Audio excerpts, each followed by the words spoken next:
Halo semua, apa kabar? Ibu berharap bahwa kalian dalam keadaan yang sehat dan juga berada dalam keadaan yang baik. Pada video pembelajaran sebelumnya, kita sudah menyelesaikan materi tentang statistika. Dan pada video pembelajaran kali ini, kita akan mempelajari tentang peluang. Peluang sudah banyak kita gunakan di dalam kehidupan sehari-hari. Misalnya, pernahkah kamu memperhatikan kegiatan pengundian hadiah? Pada kegiatan tersebut, seseorang akan mengundi nama-nama pemenang. Nama pemenang tidak dapat diprediksi atau tidak dapat dipastikan, tetapi setiap orang yang mengikuti undian tersebut memiliki peluang yang sama untuk menang. Atau pernahkah kalian bermain ular tangga? Pada permainan ular tangga, untuk melangkah maka kalian harus melemparkan sebuah dadu. Nah, mata dadu ada 6.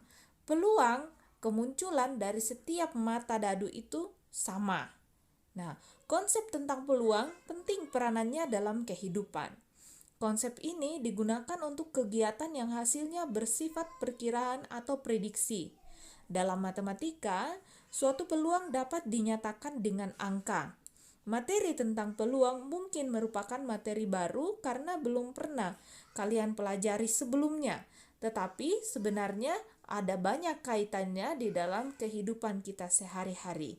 Oleh karena itu, mari bersama-sama memperhatikan video pembelajaran dengan seksama berikut ini.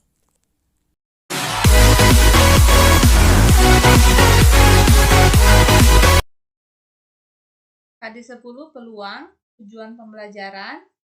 Setelah mempelajari materi ini, diharapkan peserta didik dapat menjelaskan peluang empirik dan teoretik suatu kejadian dari suatu percobaan, dan yang kedua, menyelesaikan masalah yang berkaitan dengan peluang empirik dan teoretik suatu kejadian dari suatu percobaan. Bagian yang pertama, pengertian peluang. Istilah peluang dapat diartikan sebagai kemungkinan terjadinya suatu kejadian dari suatu percobaan. Di dalam matematika, besar peluang suatu kejadian dapat ditentukan secara eksak atau dengan angka. Jadi, peluang merupakan kesempatan munculnya suatu kejadian. Nilai peluang suatu kejadian berkisar antara 0 sampai dengan 1. Apabila nilai peluang suatu kejadian sama dengan 0, artinya kejadian tersebut mustahil untuk terjadi. Sebaliknya, jika nilai peluang suatu kejadian sama dengan 1, artinya kejadian tersebut pasti terjadi. Bagian yang kedua adalah peluang empirik. Jadi pada peluang itu ada dua, ada peluang empirik dan ada peluang teoretik. Kita akan belajar yang pertama adalah peluang empirik.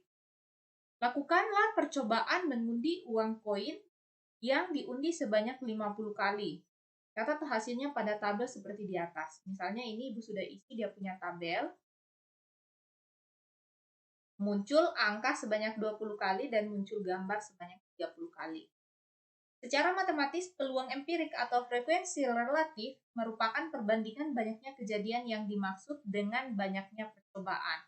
Ini adalah rumus peluang empirik, banyaknya kejadian yang muncul per banyaknya percobaan. Banyaknya peluang muncul angka pada percobaan ini adalah 20 per 50, di mana 20 itu adalah banyaknya kejadian muncul angka dan 50 itu adalah banyaknya percobaan, 50 kali tadi. 30 per 50 ini artinya banyaknya kejadian muncul gambar dan 50 ini adalah banyaknya percobaan. Coba kita lihat contoh soalnya. Pada pelemparan dadu sebanyak 100 kali, muncul muka dadu bernomor 1 sebanyak 16 kali. Tentukan peluang empirik munculnya muka dadu bernomor 1. Jawab, peluang empirik muncul mata dadu 1 itu rumus tadi adalah banyaknya kejadian yang muncul per banyaknya percobaan. Ini adalah banyaknya kemunculan atau kejadian muncul muka dadu bernomor 1 itu tadi 16, maka 16 per 100 itu kita bisa ubah dalam bentuk desimal 0,16. Jadi peluang empirik muncul mata dadu 1 adalah 0,16. Contoh nomor 2. Pada pelemparan sebuah mata uang logam sebanyak 150 kali, ternyata muncul sisi angka sebanyak 69 kali. Tentukan peluang empirik muncul angka, peluang empirik muncul gambar. Oke, dari soal kita bisa ketahui bahwa muncul 69 kali angka ya. Peluang empirik muncul sisi angka, rumusnya adalah banyaknya sisi angka yang muncul itu 69 per banyaknya percobaan itu 150.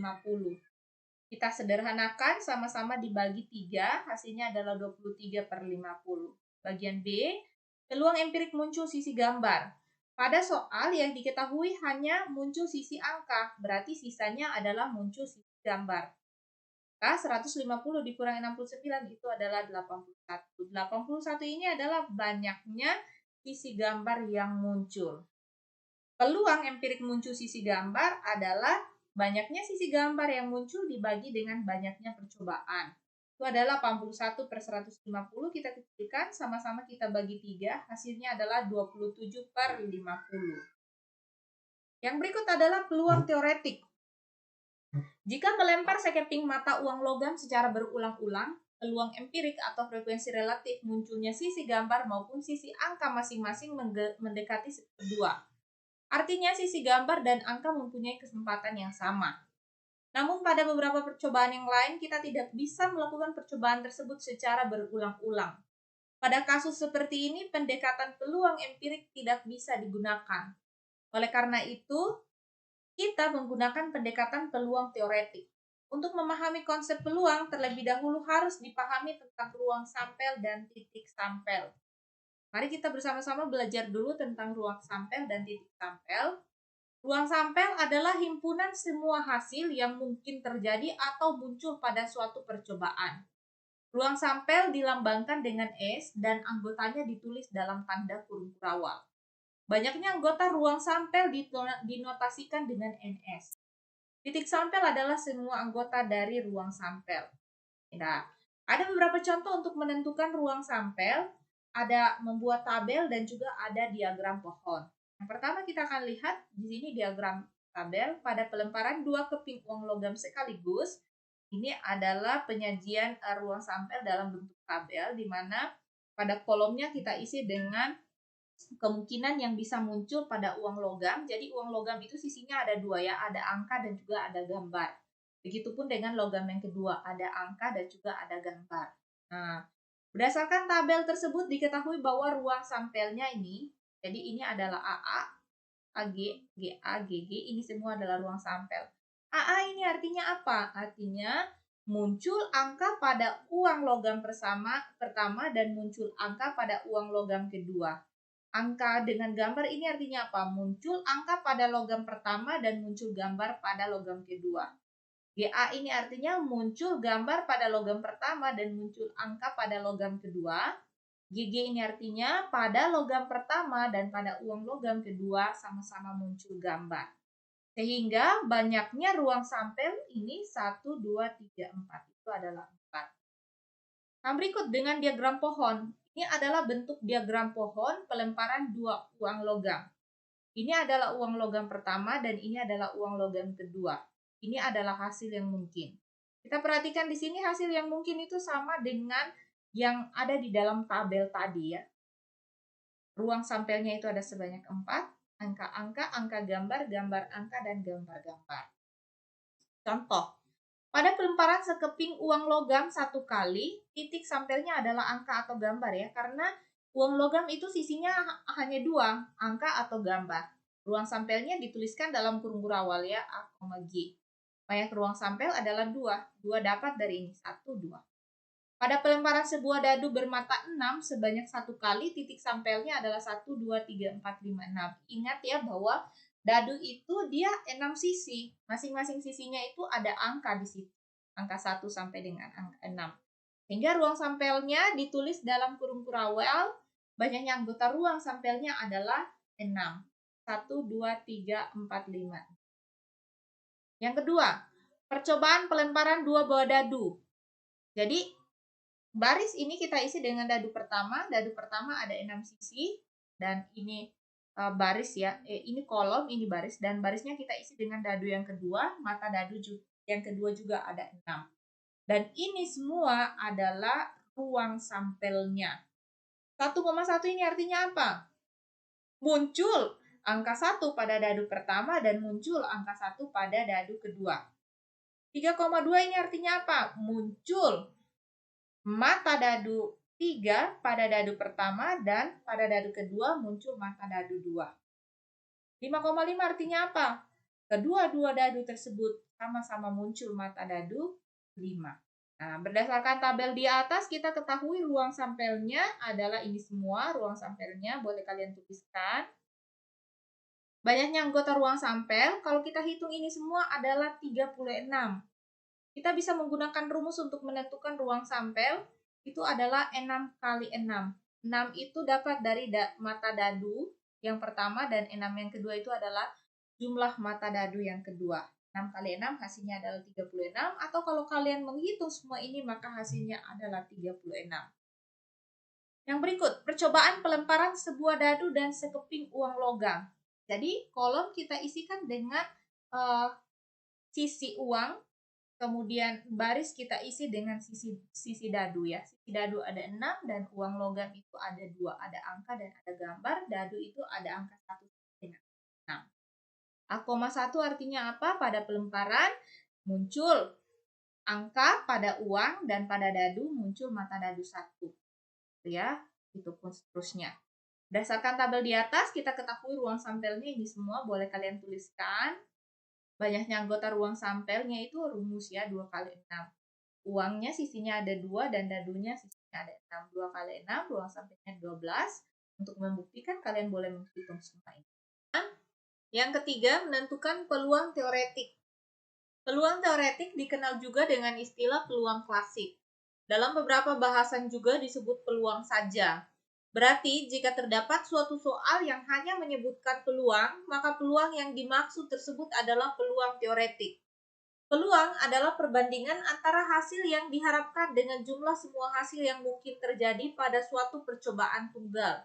Jika setiap peluang kemunculan yang sama, maka peluang kejadian A yang memiliki banyak anggota NA didefinisikan sebagai berikut. Ini adalah rumus untuk menentukan peluang teoretik ya. Peluang kejadian A itu sama dengan banyaknya kejadian A dibagi dengan banyaknya anggota ruang sampel S. Contoh soal, 2 dadu dilemparkan bersama. Peluang muncul kedua mata dadu mata genap, yaitu, jadi yang pertama kita tentukan dulu ruang sampelnya. Pada materi tentang ruang sampel, kita sudah melihat bersama-sama bagaimana ruang sampel pada 2 dadu yang dilemparkan secara bersama-sama, dan ini adalah hasilnya atau yang disajikan dalam tabel. Banyaknya ruang sampel itu adalah 36. Kemudian banyaknya mata dadu, kedua mata dadu genap adalah nih, kita lihat semua titik sampelnya dan kita akan melihat titik-titik sampel yang sama-sama genap. Tahu ya angka genap dengan angka ganjil, 1 dengan 1 itu sama-sama ganjil, 1, 2 itu satunya ganjil, dan yang kita cari adalah kedua-duanya adalah genap. Maka yang pertama adalah 2,2, 2,4, 2,6, 4,2, 4,4, 4,6, 6,2, 6,4, dan 6,6. Ada 9. Jadi, banyaknya mata dadu yang kedua-duanya genap adalah 9. Sehingga peluang muncul kedua mata dadu mata genap yaitu 9/36. Kita kecilkan atau sederhanakan, sama-sama kita bagi dengan 9, hasilnya adalah 1/4. Boleh 9/36 juga benar. Jadi peluang muncul kedua mata dadu genap yaitu 9/36 atau sama dengan 1/4. Contoh soal nomor 2. Dalam sebuah kantong terdapat 15 kelereng hitam, 12 kelereng putih, dan 25 kelereng biru. Jika sebuah kelereng diambil acak, maka peluang terambil kelereng putih adalah. Oke, kita lihat dulu. Banyaknya kelereng putih ada hitam ada 15, kelereng putih ada 12, dan banyak kelereng biru ada 25. Ruang sampelnya atau banyaknya kelereng dalam kantong tersebut adalah 52. Sehingga peluang terambil kelereng putih itu adalah banyaknya kelereng putih per banyaknya semua kelereng dalam kantong tersebut. 12/52 itu sama dengan 3/13 ya, kalau kita sederhanakan sama-sama dibagi 4. Jadi peluang terambil kelereng putih yaitu 3/13. Untuk soal yang berikut. Dari 25 anak diketahui 13 anak suka menari, 15 anak suka menyanyi, dan 10 anak suka kedua-duanya. Jika seorang anak akan dipilih secara acak, maka peluang yang terpilih anak yang tidak suka kedua-duanya adalah titik-titik. Kalau mendapatkan soal seperti ini, maka kita akan sajikan dulu dalam bentuk diagram Venn. Diagram Venn kalian sudah belajar di kelas 7. Oke, kita buat dua lingkaran, di mana lingkaran yang pertama ini adalah semua siswa yang suka menari, dan yang ungu ini adalah semua siswa yang suka menyanyi. Langkah yang pertama adalah kita tempatkan dulu yang suka menari dan menyanyi. Ada 10 orang di dalam soal, kemudian yang suka menari semuanya ada 10. Sehingga yang hanya suka menari adalah 13/10, itu 3. Yang hanya suka menari tetapi tidak suka menyanyi. Yang berikut, yang hanya suka menyanyi ada 5 orang. 15 dikurang 10. Oke, dan yang berikut adalah tadi kita sudah melihat banyaknya ruang sampelnya itu 25 atau banyaknya anak, kemudian banyaknya anak yang tidak suka menari dan menyanyi. Kita sisanya dari yang ada di dalam lingkarannya, 25 dikurang 3 ditambah 10 tambah 5, 25 dikurang 18 itu adalah 7. 7 ini adalah banyaknya anak yang tidak suka dua-duanya. Peluang anak yang tidak suka kedua-duanya adalah 7/25. Yang berikut materinya adalah menentukan peluang kejadian majemuk. Yang pertama adalah kejadian saling lepas. Dua kejadian dikatakan saling lepas apabila kedua kejadian tersebut tidak dapat terjadi secara bersamaan. Contohnya, pada pelemparan sebuah dadu tidak mungkin diperoleh bilangan ganjil dan bilangan genap sekaligus. Karena pada dadu itu isinya ada 6 dan masing-masing sisi hanya terdiri dari satu angka saja. Ganjil atau genap, maka kedua-duanya tidak. Nah, pada kondisi ini berlaku peluang kejadian A atau kejadian B itu sama dengan peluang kejadian A ditambah dengan peluang kejadian B. Yang kedua adalah kejadian saling bebas. Ini ada salah penulisan di sini. Kejadian A dan B disebut saling bebas jika kemunculan kejadian yang satu tidak dipengaruhi oleh kejadian lainnya. Contohnya, bila kita melempar 2 dadu, maka kejadian muncul bilangan 1 pada dadu pertama dan kejadian muncul bilangan 6 pada dadu kedua merupakan 2 kejadian saling bebas karena tidak saling mempengaruhi. Pada kondisi ini berlaku peluang kejadian A dan kejadian B sama dengan peluang kejadian A dikali peluang kejadian B. Contoh soal yang pertama. Sebuah kartu diambil satu set kartu bridge. Tentukan peluang terambilnya kartu as atau king. Yang biasa main joker pasti tahu nih. Nah, kita misalkan dulu A itu adalah kejadian terambil kartu as dan B itu adalah kejadian terambil kartu king. Kita peroleh NS itu adalah banyaknya kartu bridge itu 52. NA itu adalah banyaknya kartu as. Pada satu set kartu bridge itu ada 4 dan banyaknya kartu king itu ada 4. Kejadian A dan B merupakan kejadian saling lepas, sehingga berlaku rumus peluang kejadian A atau kejadian B itu sama dengan peluang kejadian A ditambah dengan peluang kejadian B.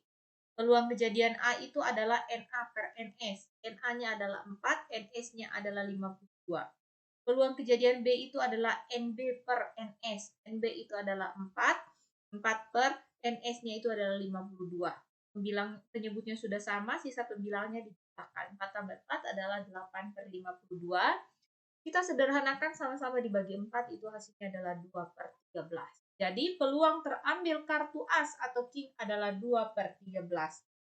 Contoh kedua, sebuah kotak berisi 4 kelereng merah dan 5 kelereng putih. Akan diambil sebuah kelereng berturut-turut sebanyak 2 kali tanpa pengembalian. Artinya, kelereng yang diambil pertama itu tidak dikembalikan sehingga jumlah kelereng dalam kotak itu berkurang. Tentukan peluang terambil kelereng merah pada pengambilan pertama dan kelereng putih pada pengambilan kedua. Karena kelereng yang diambil pertama tidak dikembalikan berarti mempengaruhi pengembalian yang berikutnya. Maka kejadian ini adalah kejadian saling bebas. Kita misalkan dulu kejadian A itu adalah kejadian terambil kelereng merah, B itu adalah kejadian terambil kelereng putih. Sehingga ruang sampel pada pengambilan pertama itu adalah 9, banyaknya kelereng dalam kotak. Yang kemudian banyaknya kelereng merah itu adalah 4 dan banyaknya kelereng putih itu adalah 5. Peluang terambil kelereng merah pada pengambilan pertama adalah NA per NS. NA-nya 4, NS-nya adalah 9. Ini adalah peluang terambilnya kelereng merah.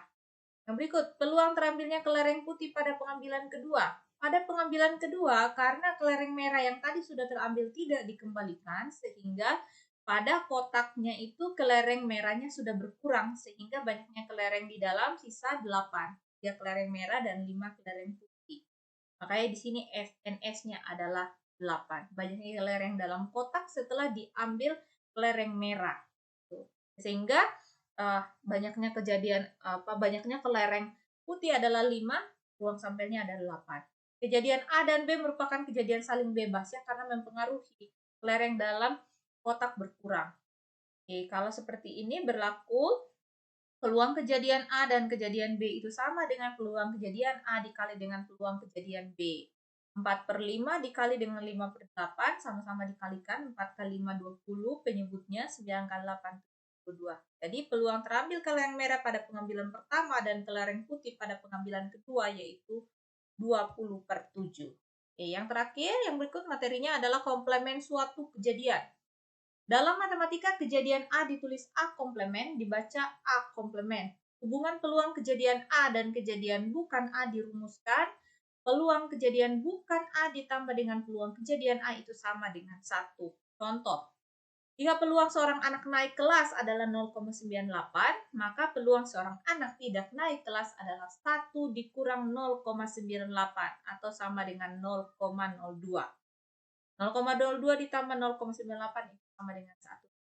Yang terakhir adalah frekuensi harapan. Dalam matematika, kata harapan sering disebut sebagai frekuensi harapan. Frekuensi harapan dari suatu kejadian merupakan harapan banyaknya muncul kejadian yang diamati dari sejumlah percobaan yang dilakukan. Frekuensi harapan kejadian A adalah banyak kejadian A yang diharapkan terjadi dalam suatu percobaan. Frekuensi harapan kejadian A dirumuskan dengan peluang kejadian A dikali dengan banyak percobaan. Contoh soalnya, pada percobaan pengetosan sama dengan pelemparannya, sebuah dadu sebanyak 120 kali, berapa frekuensi harapan muncul bilangan 2? Penyelesaian misalnya, A itu adalah kejadian muncul bilangan 2. Oke. NA itu pada dadu sisi yang angka 2 itu hanya 1 ya. Dadunya itu ada 6 dan yang angka 2 itu hanya 1, sehingga peluang muncul bilangan 2 pada pelemparan 1 kali dadu itu adalah 6. 6 itu adalah banyaknya mata dadu atau ruang sampelnya. Sehingga frekuensi harapan muncul bilangan 2 adalah peluang kejadian A dikali dengan banyak percobaan. Peluang kejadian A tadi ini 1/6 dikali 120 itu adalah 20 kali. Itu adalah frekuensi harapan muncul bilangan 2 pada pelemparan dadu sebanyak 120 kali. Oke, sampai jumpa. Ini adalah materi yang terakhir pada semester genap ini. Selamat mempersiapkan diri untuk mengikuti penilaian akhir semester genap pada minggu depan. Sampai jumpa lagi.